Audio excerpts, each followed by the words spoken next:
একবার একটা মৌমাছিকে একটা পাখি জিজ্ঞেস করলো, আচ্ছা, এই যে তুমি এত পরিশ্রম করো, দিনের পর দিন এই ফুল থেকে ওই ফুল থেকে রস সংগ্রহ করে তারপর সেইগুলো মৌচাকে মধু হিসেবে বানাও, কিন্তু এত পরিশ্রমের ফল তো তুমি ভোগ করতে পারো না, কারণ তার আগেই একটা লোক এসে সেই মৌচাকের মধু সব চুরি করে নিয়ে যায়। তাহলে এতে তোমার কি লাভ হলো? এত পরিশ্রম করার দরকারই বা কি?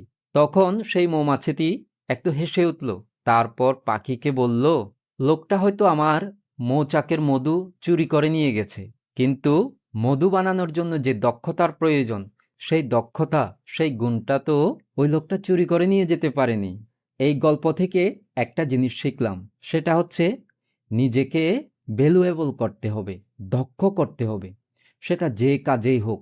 আপনি যদি দক্ষ হন, সেই দক্ষতা যতই আপনি বিপদে পড়ুন, ক্ষতিগ্রস্ত হন, আপনি আবার উঠে দাঁড়াতে পারবেন, কারণ যে অভিজ্ঞতা এবং কাজের নৈপুণ্যতা আপনার মধ্যে আছে সেটাকে কেউই নিয়ে যেতে পারবে না। তাই এদিক ওদিক না হেলিয়ে আগে দক্ষ হয়ে উঠুন, তাহলে অন্যরাও আপনাকে মূল্য দেবে, শ্রদ্ধা করবে এবং নিজেও আপনি আত্মবিশ্বাসী হয়ে উঠবেন।